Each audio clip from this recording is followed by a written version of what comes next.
प्रिय विद्यार्थियों,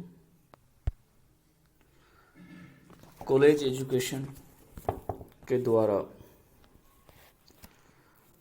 इस शैक्षणिक नवाचार ऑनलाइन शिक्षण कक्षाओं में आज पुनः आप सभी का हार्दिक स्वागत है और अभिनंदन है। मैं अर्जुन लाल जाट, सहायक आचार्य समाजशास्त्र, राजकीय महाविद्यालय डूंगरपुर रास्ता। प्रिय विद्यार्थियों, आज का हमारा शिक्षण विषय है जो स्नातक द्वितीय वर्ष समाजशास्त्र विषय से है, वृद्ध पीढ़ी और उसकी समस्या। प्रिय विद्यार्थियों, हम वृद्ध पीढ़ी को जानें इससे पहले ये जानेंगे कि पीढ़ी क्या होती है। वेस्टर शब्दकोश में कहा गया कि पीढ़ी अर्थात एक युग में उत्पन्न व्यक्तियों का समग्र रूप, जिसका औसतन समय माता पिता के जन्म और उनकी संतानों के जन्म में मोटे रूप में 30 वर्ष का अंतराल स्वीकार किया जाता है। अर्थात माता पिता और संतान के बीच में 30 वर्ष का अंतराल हो और उसी अंतराल के एक व्यक्ति समूह को हम पीढ़ी के रूप में परिभाषित करते हैं। अब दूसरी बात आती है, वृद्ध कौन है। प्रिय विद्यार्थियों, जनसंख्यात्मक बातों को हम देखें तो हमारे जनसंख्या को विभिन्न आयु वर्गों में विभाजित किया गया है। पहली जो जनसंख्या है या जनसंख्या समूह है वह है 1 से लेकर 15 वर्ष तक का आयु वर्ग, जिसे हम बाल आयु वर्ग कहते हैं, अर्थात बच्चों को शामिल करते हैं। दूसरा हमारा वर्ग है 15 से लेकर के 59 वर्ष का आयु वर्ग, जिसे हम कार्यशील जनसंख्या के नाम से संबोधित करते हैं। और तीसरा आयु वर्ग है हमारा 60 वर्ष और उससे अधिक का आयु समूह। 60 वर्ष या उससे अधिक का आयु समूह है, उसे हम वृद्ध समूह है या वृद्ध पीढ़ी के नाम से जानते हैं। सामान्यतः हम इन्हें वरिष्ठ नागरिक भी कहते हैं। सरकारी नियम प्रक्रियाओं के संबंध में यदि बात करें तो 60 वर्ष की आयु अर्थात राजकीय सेवा से सेवानिवृत्त व्यक्ति। इस प्रकार से इस तरह से हम वृद्ध व्यक्तियों को परिभाषित कर सकते हैं। वृद्ध आयु समूह क्या है, इसको जान पाए। अब हम बात करते हैं वृद्ध व्यक्ति और उनकी पीढ़ी, अर्थात किसी एक व्यक्ति की समस्या नहीं है बल्कि एक बहुत बड़े समूह की समस्या है। क्या क्या सामाजिक आर्थिक परिवर्तन इस पीढ़ी ने देखे हैं और कौन से जो नए परिवर्तन आ रहे हैं वो इस पीढ़ी को स्वीकार्य हैं या अस्वीकार्य हैं, या इन परिवर्तनों से इस पीढ़ी को किन समस्याओं का सामना करना पड़ता है, ये सब हम जानेंगे। क्या क्या सामाजिक आर्थिक परिवर्तन आ रहे हैं।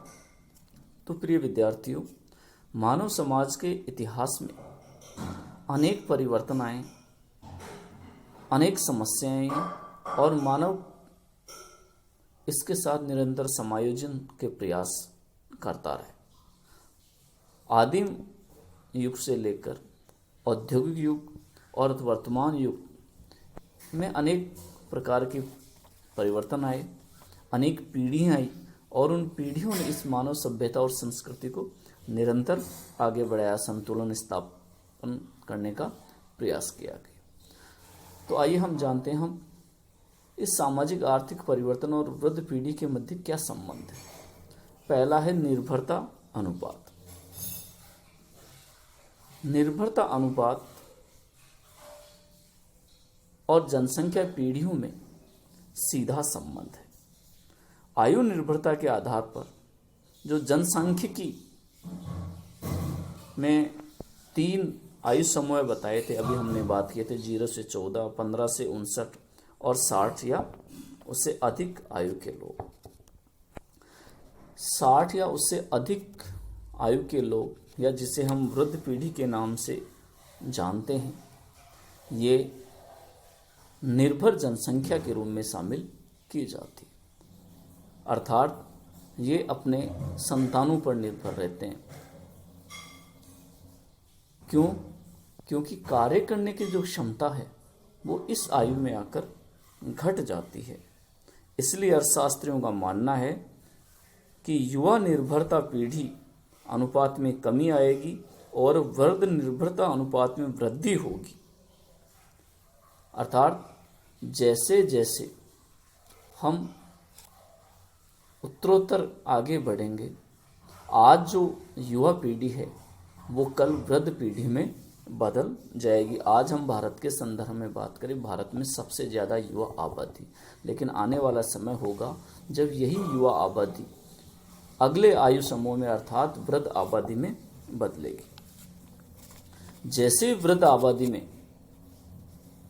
ये पीढ़ी बदलेगी, हमें अनेक प्रकार की समस्याएं उत्पन्न होंगी, क्योंकि ये निर्भर आयु समूह है और इसके लिए हमें शिक्षा, आवास, स्वास्थ्य आदि का विशेष ध्यान रखना पड़ता है। दूसरा हमारा बिंदु है लिंगानुपात। वृद्ध पीढ़ी में महिलाओं का लिंगानुपात प्रति 1000 पुरुषों पर महिलाओं की संख्या में वृद्धि हो रही। अर्थात इस आयु वर्ग में आते आते जो लिंगानुपात है उसमें यकायक परिवर्तन आते हैं और महिलाओं की संख्या बढ़ रही है, अर्थात विधवाओं की संख्या बढ़ रही है, जो एक गहरी सामाजिक समस्या के रूप में।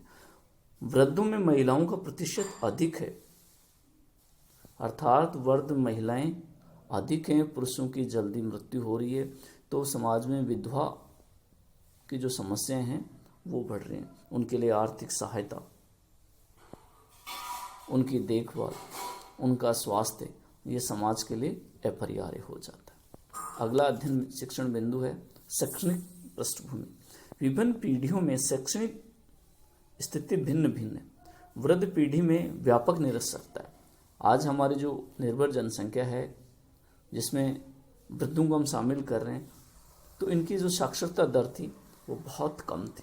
1981 में यदि हम बात करें तो पुरुषों की साक्षरता 35% और महिलाओं की साक्षरता मात्र 8% थी, अर्थात एक बहुत गहरा अंतर था। अगला है पीढ़ियों की आर्थिक विशेषताएं। जब हम आर्थिक तत्वों पर चर्चा करते हैं तो ये बात निकल के आती है कि इस पीढ़ी के जो लोग हैं वो सामान्यतः यदि सरकारी नौकरी कर रहे थे तो सेवानिवृत्त हो जाते हैं, और यदि अन्य काम धंधे कर रहे थे, शारीरिक क्षमताएं इतनी कमज़ोर हो जाती हैं कि ये लोग कार्यशील जनसंख्या में शामिल नहीं होते, उत्पादक के रूप में नहीं होते और निर्भर के रूप में आ जाते हैं। ऐसे व्यक्ति व्यवसाय, आय के साधन आदि को अपना पाने में अशक्त हो जाते हैं और समाज को इनके देखभाल की आवश्यकता होती है। आधुनिक अर्थव्यवस्था में वृद्धों को अनिवार्य सेवानिवृत्त किया जा रहा है, जिससे वृद्ध लोगों के सामने अनेक संघर्षों के आयाम खुल जाते हैं। वृद्धावस्था में आय के कम होने या नहीं होने से उनकी आर्थिक परिस्थिति बहुत गिर जाती है। इस कारण इनका जीवन संघर्ष में हो जाता है। अगला है स्वास्थ्य। 60 वर्ष या उसकी अधिक आयु में जब व्यक्ति पहुंच जाता है तो शारीरिक क्षमताएं कमज़ोर हो जाती हैं और व्यक्ति अनेक स्वास्थ्य संबंधी समस्याओं का सामना करता है। अध्ययनों से हमें पता चला है कि 45% वृद्ध पीढ़ी के पुरुष और महिलाएं किसी न किसी रोग से ग्रसित हैं। जीर्ण रोगों में जोड़ों का दर्द, गठिया, दमा, खांसी, हृदय रोग, आदि अनेक जो रोग हैं वो इस पीढ़ी को घेर लेते हैं। शारीरिक दुर्बलता के रूप में शारीरिक रूप से विकलांग अपंग का प्रतिशत 11% के आसपास है। अन्य पीढ़ियों के लोगों की तुलना में वृद्ध पीढ़ी के लोगों का स्वास्थ्य संबंधी जो स्थिति है वो कष्ट में है। इस प्रकार से ये स्वास्थ्य संबंधी समस्याओं का सामना करना पड़ता है। अगला है सामाजिक समस्या। वृद्ध पीढ़ी की एक अलग तरह की सामाजिक समस्याएं हैं। उनका जीवन संघर्ष में होता है, पीढ़ियों के बीच में संघर्ष उत्पन्न होता है। क्यों? वृद्ध पीढ़ी की महिलाओं की स्थिति तो और भी दयनीय है, क्योंकि वे पुरुषों पर निर्भर हैं। विधवाओं की स्थिति तो आर्थिक दृष्टि से भी दयनीय है। इस प्रकार से वृद्ध पीढ़ी की महिलाएं अन्य पीढ़ियों की महिलाओं की तुलना में अधिक सामाजिक, आर्थिक और मनोवैज्ञानिक रूप से पीड़ित होती हैं। अर्थात विधवा महिला का जो जीवन है और विशेष रूप से जो वृद्धावस्था में, तो उसकी अलग तरह की समस्याएं हैं और उनका जीवन पूरी तरह से कष्ट में हो जाता है। दूसरा, वृद्ध सामान्यतः अपने संतानों पर निर्भर होते हैं। तो इस अवस्था में आते आते संतानें अपने काम धंधे के लिए दूसरी जगह चले जाते हैं और ये पीढ़ी अपने घर गांव में रहती है और इन्हें अनेक समस्याओं का सामना करना पड़ता है। इस प्रकार से इन समस्याओं से पीड़ित होते हैं। अगला है वृद्ध पीढ़ी के जीवन जीने का तरीका। एक विशेष जीवन शैली है इन लोगों की। जैसे पहला है संयुक्त परिवार के पक्ष। वृद्ध पीढ़ी सामान्यतः अपने समय में संयुक्त परिवार में रही है, संयुक्त परिवार में पले बढ़े हैं, संयुक्त परिवार में अपने बच्चों का पालन पोषण किया। तो आज भी वो चाहते हैं कि संयुक्त परिवार बना रहे। दूसरा, अधिकांश ये पीढ़ी गांव में रहती। अध्ययनों से ये निष्कर्ष निकला है कि आज भी 70% जो वृद्ध आबादी है वो गांव में रहती है। भले ही उनके बच्चे या उनके संतानें शहरों में बस गई हो, लेकिन ये पीढ़ी आज भी गांव में रह रही। तीसरा, परंपराओं से गहरा जुड़ाव। इस पीढ़ी का हमारी सामाजिक सांस्कृतिक जो परंपराएं हैं उनसे गहरा जुड़ाव है और उसी में अपना जीवन गुजारने में उन्हें खुशी मिलती है। अगला, धार्मिक और आध्यात्मिकता से विशेष संबंध। जो पीढ़ी आज वृद्ध है अर्थात 60 वर्ष के ऊपर की आयु वर्ग का समूह है, उसका भारतीय दर्शन, धार्मिकता और भारतीय आध्यात्मिकता से गहरा संबंध है। अगला, जीवन में सादगी और नैतिकता को महत्व। इस वृद्ध पीढ़ी में सादगीपूर्ण जीवन बिताने और नैतिक मूल्यों को सर्वोच्च स्थान दिया, अर्थात इनका जीवन सादगी और नैतिकता से भरा पूरा है। इस प्रकार से एक विशेष जीवन शैली है इन लोगों की। आइए अब हम बात करते हैं वृद्धों से संबंधित समस्याएं के समाधान के लिए नीतियां और कार्यक्रम जो भारत सरकार द्वारा, राज्य सरकार द्वारा और अन्य स्वयंसेवी संस्थाओं, गैर सरकारी संगठनों आदि के द्वारा जो प्रयास हो रहे हैं उन पर चर्चा करते हैं। पहला है संवैधानिक प्रावधान। भारतीय संविधान के भाग 4 में नीति निर्देशक तत्वों में अनुच्छेद 41 में कहा गया कि सरकार को वंचित और कमजोर वर्ग के लाभ के लिए विशेष प्रयास करने चाहिए। इस वंचित वर्ग में वृद्ध पीढ़ी भी आती है। वृद्धावस्था से जुड़ी जो बातें हैं और वृद्धों को किस प्रकार से हम संरक्षण दे सकते हैं, ये भी इसमें प्रावधान है। तो इन प्रावधानों को क्रियान्वयन किया जा रहा है। दूसरा, माता पिता भरण पोषण अधिनियम 2007 की इस अधिनियम के द्वारा ये प्रावधान किया गया कि संतान का ये दायित्व है कि वो अपने माता पिता को की समुचित देखभाल करे और उनकी जो आवश्यकताएं हैं उनको पूरी करे। अगला है पेंशन और भविष्य निधि से जुड़े कानून और सुविधाएं। जो व्यक्ति अपने कार्यशील समय में राजकीय सेवाओं में थे या अन्य कहीं संगठित क्षेत्र में नियोजित थे, उनकी पेंशन समय पर मिले, सही मिले, पूरी पेंशन मिले और भविष्य निधि में उनका जो निवेश था वो इनको आवश्यकता होने पर मिले। इसके साथ अन्य जितने भी रोजगार और पेंशन से जुड़ी हुई जो सुविधाएं हैं वो इनको मिले। अगला है वृद्धावस्था पेंशन एवं बीमा योजना। हमने संविधान के अनुच्छेद 41 की अभी चर्चा की थी कि वृद्धों को देखभाल और सुविधाएं मिलनी चाहिए, तो इसी के क्रियान्वयन के रूप में संपूर्ण भारत में आज वृद्धावस्था पेंशन दी जा रही है। इसी के साथ वृद्धों को बीमा की सुविधा भी दिए ताकि वो अपना जीवन बसर कर सकें। अगला है वृद्धाश्रमों की स्थापना। बहुत सी जगहों पर सरकारों की ओर से, गैर सरकारी संगठनों की ओर से वृद्धाश्रमों की स्थापना की है, जहां बहुत से वृद्ध लोग अपना जीवन बिताते हैं।